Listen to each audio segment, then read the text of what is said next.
Bon matin tout le monde, bienvenue dans On Jase de chasse de pêche de plein air. Avec moi-même, Steph Monette, je vous parle de mes vacances. Il pleut. Fait que c'est correct. On dirait que ça pourrait se dégager, je sais pas si taper. Je vous parle pas de température pour pas vous écœurer, ok? Parce que je le sais comment est-ce que c'est. Puis, pour de vrai, on a parlé avec ma blonde un matin, ça nous fait drôle de pas être dans la neige. Fait que je sais qu'on est fous de même, là, nous autres, mais que voulez-vous, mais quand même, on passe du bon temps et on s'amuse bien. Puis merci pour tous les souhaits, hein. Vous êtes une méchante gang à nous avoir souhaité des bonnes vacances. Fait que c'est gentil, mais je me dois tous les jours de vous jaser quand même, parce que au moins jusqu'au 24, non, mais on va continuer pareil, là, inquiétez-vous pas, mais jusqu'au 24, ben c'est le méga concours cadeau de Noël, que pour une niaiserie, j'ai parti ça de même, puis là, ben ça arrête pas de faire des petits, fait que c'est vraiment, vraiment, vraiment cool, mais j'ai réussi à parler à M. Monette ce matin, et on a oublié la gang de coach de chasse, fait que le concours, il va être fractionné, on va vous dire en 5 parties pour tout le monde. Tout le monde qui sont sur mes pages web. Mais pour la gang de coach de chasse, on va en faire un spécial. La Fermonette va donner des cadeaux de plus pour coach de chasse.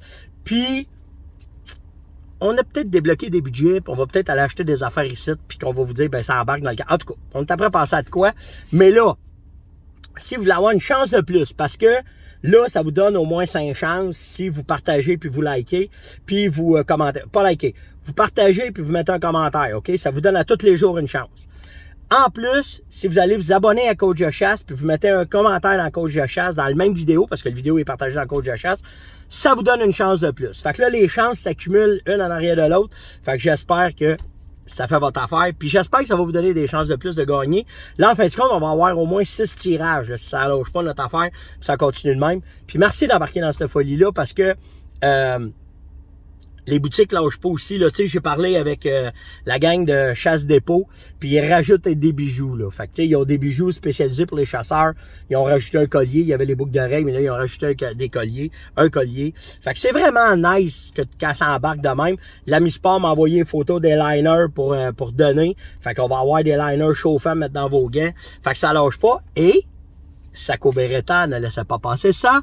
Fait qu'il va y avoir des casquettes qui s'ajoutent, il va y avoir des airmuffs, des lunettes de tir. Ça lâche pas, là. Je vous le dis, là, ça lâche pas d'augmenter un en arrière de l'autre. Fait que c'est vraiment, vraiment, vraiment cool. Fait que là, en fin de compte, ben, chaque cadeau va avoir de quoi de vraiment cool. Puis je trouve ça vraiment nice de pouvoir vous faire un cadeau comme ça pour Noël. On va les faire tirer le 24. Le 24 au matin. Là, je vais parler à Yann le 23 qui me fasse des photos des 6 prix. Puis je vais vous mettre les photos. Puis vous allez voir qu'est-ce que c'est. Mais ça lâche pas de s'accumuler. Fait que c'est vraiment nice. Puis j'ai essayé de faire des téléphones un matin. Là, c'est pas tout le monde qui répond parce que c'est la folie des fêtes. Mais j'arrête pas. Plus que je vais en ramasser. Puis je le dis encore. S'il y en a que ça les intéresse de continuer à embarquer avec nous autres dans cette folie-là, ben tant mieux. C'est pour redonner à la communauté On Jase. Donc, c'est vraiment cool. Fait que c'est ça. Je vous ai parlé de coach. Je vous ai parlé des cadeaux. Ah oui, c'est ça. Mon père, il a dit, rajoute des t-shirts. Là, on n'a plus de calottes et casquettes sur BS, sur BO. Mais on va rajouter des t-shirts de la Fermonette, là, comme ceux-là. Là. Il va y avoir ça qui va se rajouter dedans. Fait que pas juste les boîtes cadeaux. Fait que c'est vraiment cool. On a vraiment du fun à faire ça avec vous autres. J'ai eu beaucoup de messengers concernant les chevreuils du parc de Boucherville. Inquiétez-vous pas, je suis au courant. J'attends juste des confirmations de certains renseignements que je vais avoir avant de vous les partager. Mais il va y avoir d'autres choses qu'on va pouvoir jaser. On va me craquer un matin solide avec vous autres avant les fêtes, c'est sûr et certain, pour vous parler de ça. Mais j'attends juste certaines informations. Fait que je vais vous revenir avec ça, mais je vous ai pas oublié. J'ai vu ce qui se passe aussi avec les chevreuils de Longueuil. Inquiétez-vous pas. Puis ça va revenir aussi en parler de la gestion, comment est-ce que c'est. Si vous avez une chance, tu sais, je vous dis sur Coach de chasse, je mets tout le temps des vidéos exclusives juste pour la gang qui est là. Ben, j'ai mis, ils viennent d'introduire des bisons au Canada. C'est en Alberta, je ne me trompe pas. Là, la première aire de bison vient d'être introduite. Ils l'ont fait. C'est juste ça que je voulais dire. Fait que pour ça, mais tu sais, il y a le Wapiti là, qui serait vraiment le fun. Là. Fait que il y a une couple d'affaires là, qui gossent qu'on va pouvoir jaser ensemble pendant les 11 jases de cet hiver, en cette jolie pandémie, naturellement. Je continue aussi avec mon Big Grand Slam. Parce que là, je vais vous parler d'autres espèces, puis ça va rejoindre la question du jour après ça. Quand je vais avoir fini de parler de ça, je vais avoir une super question du jour. J'ai trouvé ça nice, là. J'ai pensé à ça. Je fais, ça serait cool de voir ça avec vous autres. Vous avez été une gang à me répondre aussi, là. C'est fou, là, tout le budget que je vois. Il y en a qui ont des budgets bien corrects, il y en a qui ont des budgets que ça n'a pas de bon sens, mais on trippe, hein. C'est vraiment notre passion, puis je vous dirai pas le mien parce que moi, j'ai un compte pirate. Ma blonde, elle ne sait pas, mais j'ai un compte pirate. Puis elle m'écoutera pas, elle est en vacances. Je suis correct. Mais j'ai un petit compte on the side que je me mets. Fait que c'est pour ça que je la mène en vacances. Mais vraiment nice, tous ceux qui ont répondu aux questions, c'était vraiment cool, vraiment, vraiment cool. OK, pour le Big Grand Slam, je reviens parce que ça va faire 3 jours que je vous parle de ça. Faut que tu récoltes 29 espèces qui sont en Amérique. Il y a eu 173 chasseurs qui ont réussi à le faire à travers l'Amérique. Puis, j'ai eu des commentaires me disant « Ouais, mais tu sais, c'est des chasses achetées, il y en a qui se payent le gros luxe. » Puis, je veux mettre un commentaire là-dessus. Tu as 2 choix, hein. Puis le Boone & Crockett, là, à un moment donné, ils ont été pognés dans un paquet de litiges à cause de ça. Il y a deux genres de chasses que tu peux faire. Il y a des chasses que tu t'organises par toi-même, que tu veux pas avoir le full all service. Je vais dire ça comme ça, OK? Moi, je suis un chasseur de ce genre-là. J'aime ça arriver, avoir des renseignements, puis je me débrouille avec ma boîte, puis moi, je chasse, puis laisse-moi aller, donne-moi du territoire, puis sac-moi patience. Je veux pas avoir quelqu'un qui va me dire où peser, quand marcher, quoi faire, ou quand peser sa gâchette, OK? Malgré que c'est intéressant à chasser avec des guides, parce que les guides vont t'amener des connaissances. Je le fais, là, OK? Mais pas à l'os. J'aime ça me débrouiller avec mes affaires. Et, vous avez raison, il y en a certains que eux autres, ce qu'ils font, c'est qu'ils vont payer. Puis je vais vous montrer jusqu'où ça peut aller payer. Tu as des chasses guidées, OK? Que là, c'est le guide. C'est la job du guide, en fin de compte, de t'amener sur le gibier. Puis toi, ce qui te reste à faire, c'est tirer sa clenche, ou du moins mettre du temps. Mais le guide va faire 80% de la job. On va dire ça de même. Mais il y a un autre niveau de chasse. Puis c'est là que le Boone & Crockett avait eu des problèmes. C'est qu'à un moment donné, il y avait la chasse en enclos, puis il y a la chasse dans le fair chase, dans le sauvage. Mais tu as des gars qui ont la limite de cash, il n'y en a pas. OK? Fait que ces gars-là, exemple, tu vas aller tirer un doll sheep ou une chèvre de montagne, ben gars, comme moi, ça va être une expédition de 15 jours. Tu vas monter une montagne, tu vas coucher dans le bois, tu vas attendre d'avoir ta chèvre, tu vas essayer d'en trouver une qui a de l'allure, tu vas en récolter une, puis là, tu vas la ramener.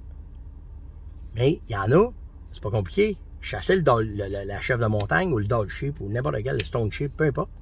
C'est les chasses les plus difficiles, là, je vais vous dire. Mais même à l'orignal. Tu sais, à l'orignal, vous savez comment on chasse. On part, on monte dans le bois, on fait nos salines, on aménage nos territoires, on les chasse, on est là 15 jours. Mais il y en a, là, prends l'hélicoptère, brrr, brrr, ils le voient, brrr, ils arrivent, pouc, ça revient au camp, ils vont prendre du vin, puis le guide avec l'hélicoptère sort l'orignal. Fait qu'il y a tout le temps ces 2 genres de chasse-là, puis il y a eu un gros litige il y a une dizaine d'années avec c'est quoi la notion du fair chase, de faire de la chasse, on va dire, correcte en forêt. C'est où se caler la ligne, comment est-ce qu'elle est, parce que tu as de la chasse en enclos, exemple, dans des super grands enclos, où est-ce que tu vas chasser des dizaines de jours sans voir ton gibier, tu le sais qu'il est là parce qu'il est managé, il est géré, il est protégé de la prédation, comme exemple au Texas. Mais c'est des immenses enclos de 30 000, 40 000 hawks cycloturés, puis en Afrique, c'est la même affaire. Fait que, tu sais, il a fallu à un moment donné qu'il y ait la notion de fair chase qui soit délimitée, puis ils n'ont pas été capables encore. Fait que, tu sais, c'est tout le temps rendu une question d'éthique, mais surtout une question de comment est-ce que toi, tu te sens bien là-dedans. Comment est-ce que toi, tu es honnête envers toi-même, envers ta chasse, puis l'effort que tu vas avoir mis pour ta chasse. C'est juste ça. C'est juste ça. Puis là, la langue me brûle parce que je pourrais vous donner plein d'exemples où est-ce que... Mais je ne veux pas me rendre là. Mais après, là, au bout de ça, c'est juste le plaisir. Puis y a-tu du pétage de bretelles? Ben c'est sûr qu'il y a du pétage de bretelles après. Parce que l'homme esquié, quand que le gars revient avec un 60 pouces, ou l'autre qui revient avec un 30 pouces. Tu sais, moi, je l'ai souvent dit, hein, un spike tiré à l'arc, ça équivaut à un gros Christy de 8 points tiré à carabine. Parce que l'effort n'est pas pareil. Mais là, il y a plein d'affaires qui rentrent en ligne de compte. Où, quand, comment, le territoire, comment tu l'as fait, où est-ce que tu l'as fait. Au bout, là, c'est pas tu regardes qu'est-ce que c'est. C'est comment est-ce que toi, là, quand tu te regardes dans le miroir le matin, Es-tu content de la chasse que tu as faite? C'est juste ça. C'est juste ça au bout. Le reste, on est qui pour juger? C'est fait légalement, selon les règlements de la province, de l'État où est-ce que tu es. Après, ça devient une question morale, personnelle, je pense. Fait que c'est plus une question d'argent, c'est plus une question de temps. Parce qu'un revient à l'autre. Le gars qui n'a pas de temps, il a de l'argent, il va se rendre plus vite au gibier. Puis le gars qui a du temps, mais qui n'a peut-être pas d'argent, mais lui aussi va se rendre au gibier. Comprenez-vous qu'il y a tellement de discussions qu'on peut développer alentour de ça. Fait que je voulais apporter ce petit point-là, puis ça va faire de quoi discuter pendant le temps de Noël, OK? Fait que c'est ça. Et là, je vais vous parler de 4 espèces qui se rajoutent. L'espèce numéro 17, 18, 19 et 20 au Grand Slam, c'est les ours. Il y a l'ours polaire, que lui, il est à la veille probablement de débarquer du Grand Slam parce qu'il est de plus en plus protégé, parce qu'il est en voie d'extinction. Donc, la chasse est rendue très limitée, très difficile à faire. Puis ça, c'est mucho pesos, OK? Il y a ça.